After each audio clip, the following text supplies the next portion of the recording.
Hello and welcome to the Gower Society Youth's latest activity, funded by the Gower Society. We are going to go for a walk through a winter woodland today. So come on, follow me.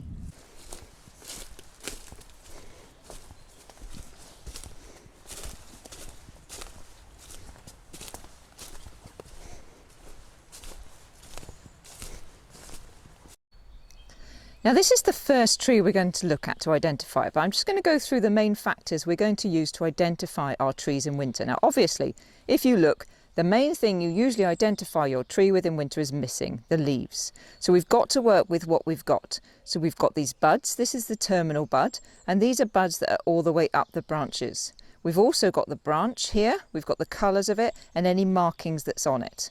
So looking at this, you can see that the buds are arranged. There's one on this side of the branch, then this one is on the other side, and then this one is on the other side, then this one is on the other side. So what we have is what we call alternate buds. So they are alternate sides of the stick. So that's one way of identifying it. Next, if you look at the brown, so we've got a brown branch here, and it's got tiny white dots on it. Now these are lenticels.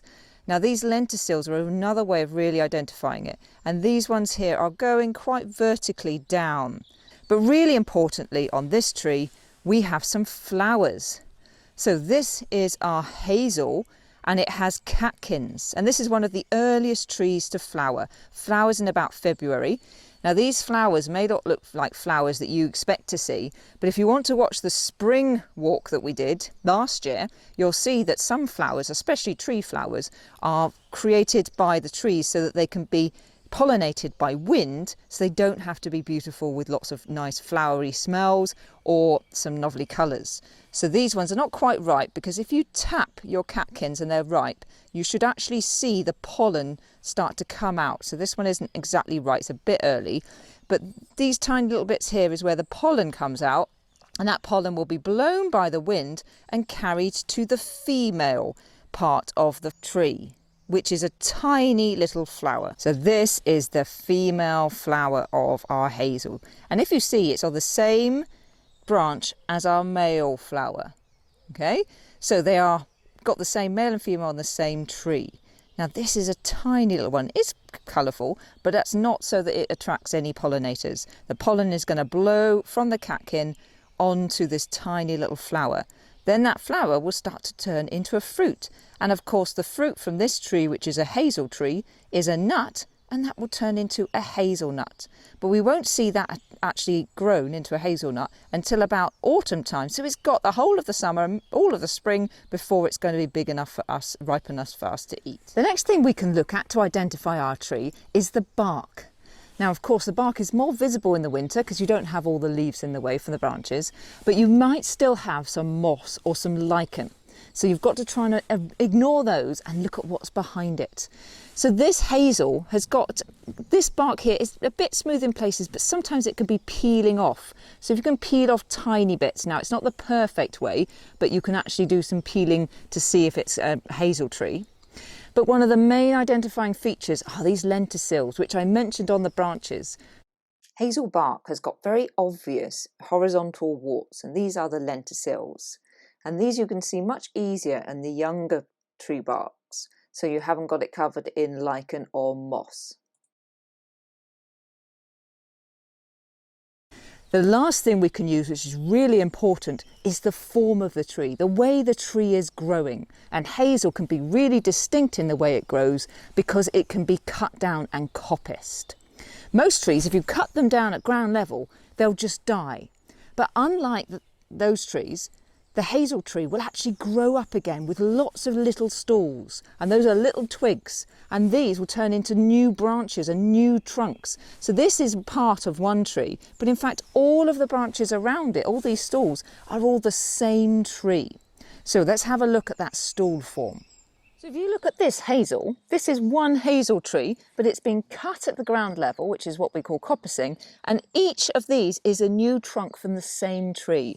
So these grow really, really straight, and the younger it is, the thinner and the straighter they're going to be. So if you find one growing in this form with lots of these sticking up, and it's got all the other characteristics, we've definitely got a hazel tree. This next tree is an oak tree. Now, if you look at its branches, it's similar in a way to the hazel because all of these buds are on alternate sides of the branch. So you've got one on one side, one on the other side. So that's similar to the hazel tree. So we've got alternate bud arrangement. However, the terminal bud is the important difference. In the last one, in the hazel, we had a green single terminal bud. But an oak tree always has multiple terminal buds. So you have a group of buds at the end. And also these buds are brown, whereas the hazel ones were green. If you look at the branch, you won't see those lenticels either. Oak tree's bark is very different to the hazel. When you get older, you get these great big fissures, these vertical fissures that are in the bark. And you can see how old this tree is because it's got such deep fissures here. Now, a really cool activity, if you're going into a wood which has got lots of oak trees in, is to have a look and see if you can see where the old branches were, because they look like the trees have eyes. So can you see this one here? This is like an eye searching for you while you're walking on your winter walk. So have a look round your wood, see if you can see any eyes where the branches used to be when the tree was younger and have broken off. Because oak trees are so old and they can grow to hundreds of years old and they have such a wide trunk, they can be home to lots of animals and also lots of plants. And we can get this, which is another plant growing on this plant, on this tree. So these ferns here have not rooted into the plant itself. That bark is far too hard to get those roots in, but they've literally stuck themselves on here and they're going to live here for the rest of their life. So all of these plants here, if you look up the tree trunk, you can see you've got all of this growth and all of those are being provided with a new home by the tree. It also can hold up to 500, maybe 1,000 different animals. So in amongst those fissures on the bark, in amongst the plants that are growing on it, these all are what we call microhabitats or little niches, places for those animals to live. So don't just look at the tree, make sure you have a really good look inside it. So another activity you can do, find an oak tree, see if you can find those big fissures and have a really good look inside. If you've got a magnifying glass, you can see if you can find any tiny little animals living there. This time of year, they might even be hibernating. Ladybirds are hibernating at the moment, not quite time to wake up. See if you can find any of them in amongst those tiny little fissures or in the large fissures. And this activity is called Meet a Tree. You'll need someone to help you and a blindfold. Get that person to guide you carefully to a really interesting tree. Make sure you do it safely. Once you get to the tree, have a really good feel. Can you get your arms all the way around it? Then have a feel around at the bark. Is the bark smooth or is it rough? Then reach above your head. Can you feel any of the lower branches? Then go all the way down to the bottom of the trunk and feel around the roots. Can you feel anything there? Then go back up and give it a really good smell. What does your tree smell like? Then have a listen. Can you hear anything inside the tree? And if you're brave, how about a little taste? Once you think you're sure you know your tree, then be guided back away from it. Take your blindfold off, see if you can recognise it again. One way to get a really good idea of the bark is to do a bark rubbing. Now, if you're going to do a bark rubbing, you need to make sure that it is a tree which has some character to it. It can't be a really flat one. So the hazel's probably not a good idea. You need to make sure your part of your trunk is going to be dry. It's not covered in moss or any other plants. So I'm going to use this bit of an oak and I'm going to use this area here. You'll need a piece of paper and you'll need a crayon. Now, if you haven't got flat crayons like mine, then just peel off the wrapper of your crayon and use the straight side. Hold that carefully onto the bark and then you're going to rub over the surface. Now, what will happen, the bits that are sticking out are going to have crayon on them and the bits in between won't. So you'll get the pattern from the bark on your paper.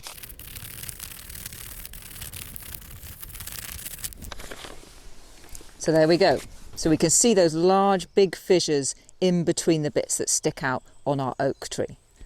So one thing about oak trees is their size. Now, they can be up to 30 metres high, but in fact it's their width that makes them so impressive.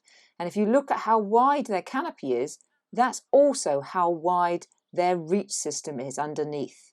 The root system is not necessarily very deep, but can be up to 7 times the width of the crown. Our next tree to see in winter is an ash tree, and it's really easy to identify the ash tree from its buds. So if you have a look at this branch here, we've got our terminal bud here, which is really black, and you've also got the other buds which are also black. So if you think for an ash tree, it's like it's been burnt at the tips of its branches, and that is a really good way of identifying it. So black buds. Also, the arrangement of the buds is different to the oak and the hazel. So both of those had that alternate, so one bud on one side of the branch and then on the other side of the branch. These ones, however, are in pairs opposite each other. And if you look along the stick, along the branch, you'll find you've got your one terminal bud, then you've got 2 pairs opposite each other, and another pair opposite each other, and then another pair opposite each other, and they twist around. So they are opposite that direction, then that direction, then that direction, then that direction. So that makes it a different form to the other trees. Also, the branches tend to bulge out where these buds are, so that makes it quite a bulbous looking branch. It goes in and out, in and out, in and out, whereas the other ones are a little bit zigzaggy, but they stay the same width all the way along the branch. Also with ash, the bark is very smooth and very grey in colour. The thing about ash branches is that when they're on the tree, they actually bend upwards at the ends. So if you look at these, they're all trying to point up to the sky. The bark of ash trees, when they're very young, is very smooth and grey, but as they get older they start to develop the fissures, a bit like oak trees, and you can see these perfectly vertical fissures which have been created, but they never really get as deep as the oak ones do. So also we've got a slightly different form, but if you do see these fissures, see how deep they are, and you could probably work out if it's an ash or an oak tree. Ash trees are slim and tall and have widely spaced branches with a domed top. Now, there is one broadleaf tree which is very easy to identify in winter, and that's because, unlike all the other trees we've talked about, this is not deciduous, so it doesn't lose its leaves in the autumn time. It's an evergreen. So it's evergreen, and that means it has its leaves throughout the year. So this tree is going to be like this throughout the year, including the winter. And this, of course, is our holly tree. And this really is the only broadleaf, non-deciduous tree that we've got in this country, the only evergreen tree. So if you have a look at it, try and work out why it manages to survive when all those other broadleaf trees can't survive with their leaves. So if you look at it very carefully, because of course there will be these thorns on it, so it will be sharp and prickly, you'll find that it's very, very shiny and it's very waxy. And that's because on the top of it, it's got this great big layer of wax. And that means that the water inside it doesn't disappear into the air, and it gets protected in the winter time so it doesn't dry out. So the only reason it can survive is because it's waxy. So if you look at any of the leaves that have survived throughout the winter as winter-leaved plants, your evergreens, nearly all of them will be really waxy. And just to prove it, this is another broad-leaved evergreen, not really a tree, well, kind of a tree. This is a laurel, and this again, if you feel a laurel, you can find it's really waxy, and that's how it makes it through the winter. The next tree we're going to look at is a beech tree. Now, beech trees are very obvious in their buds. Although they have got alternate buds like the oak and the hazel, so one on one side of the branch, then one on the other, they are very different in shape and colour. They're usually brown, but they're also tapered, so they're long and pointy, and sometimes they can be quite sharp on the end, and they stick out quite a long way from the branch. So if you've got one which is long and thin and sticking out and pointy, you've got a beech tree. Also, we've got a brown bark as well here on the stems, and the stems have quite a distinct zigzag between each of those buds. Another distinguishing feature on very young beech trees is that they sometimes retain their golden leaves over the winter months. Now that's the same for very young oak trees as well, but oak leaves look very different from beech leaves. So if you see that it's got some orangey leaves left behind over the winter, and it is a small version, so it's a young version, then it might be a beech tree. Beech bark is very smooth and grey, especially in the young species.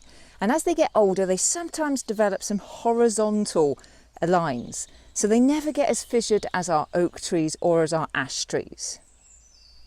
Beech woodlands are also usually quite open, so you'll see that there's not a lot of undergrowth underneath them, and you usually get a great big bed of those beech leaves, and sometimes you can even find the beech masts, so the beech nuts that have been left behind from autumn. So don't forget to have a look around the ground around the tree as well to get any evidence of what the tree used to have when it had its leaves and its nuts in place. Beech trees can be very tall, but the branches tend to stay very close to the trunk, so they have quite acute angles, narrow angles of the branches up to the surface of the top. So the canopy is not very broad, so you can have them growing quite close to other beech trees as well, but the canopy at the top is also quite domed as well. Our next activity is to get a really good look at that trunk and the tree skeleton that you can see only in the winter time. First choose a tree and then lie down underneath it with your head by the trunk. Then look at the trunk above your head and follow it as it goes up. Follow the branches as they split and see if you can make it all the way to the far top. Can you see the very tip of the branch? Then make your way back down following a different branch all the way down the trunk until you can make your way all the way down to where your head is next to the base of the trunk. When you're on your winter woodland walk, just take some time to sit and just be in the woods. So first of all, find a nice comfy place inside the woods, deep inside it where you're not going to be affected by other people walking past. And first of all, just listen. Listen to the birds. Listen to the sound of the woodland. What can you hear furthest away? What can you hear close by? Now, the longer you sit there, the closer the animals will come to you, and you'll be able to hear them even better. So take a good 5 or 10 minutes in that sit spot and you'll start to hear things you didn't hear at first.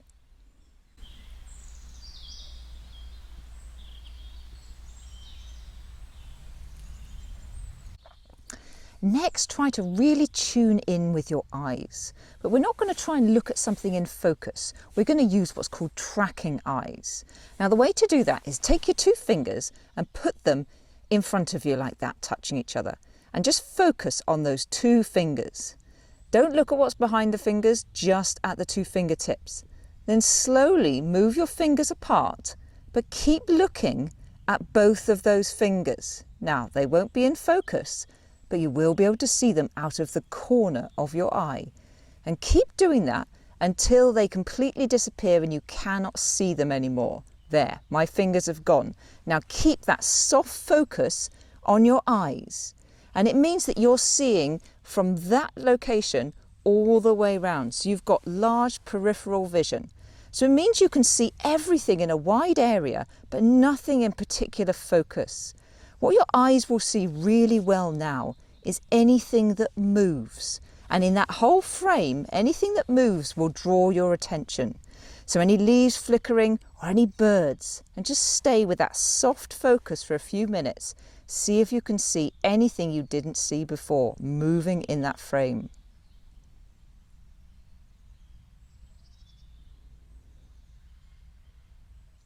Next, start to focus in on the senses you haven't used so far. So we've done some hearing and we've used our eyes. So now we're going to close our eyes and start to use the other senses. So close your eyes and first of all just tune back in with your ears and see if you can hear any better with your eyes closed. Next, smell the air. Can you smell the smell of the woodland floor? Next, can you feel with your skin? Is the wind blowing against your cheeks? Does it feel cold, or does the warmth of your sun warm up your skin? And again, just sit for a while, tuning into all of those senses to see how it feels for you to be completely encased in that woodland environment.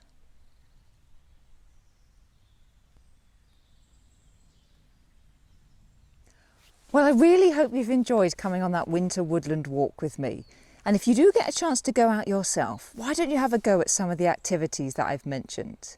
Now, if you've enjoyed this video and you'd like to watch some more from the Gower Society Youth, then head over to the Gower Society website, and all the videos that I've recorded for Gower Society Youth are available there. So we've got our spring strolls, we've got rocky shore, and we've got summer in the garden. So why don't you head over to the website and have a look at all of those, or subscribe to the Nature Days YouTube channel and you'll get informed of any of the activities that are going on next month.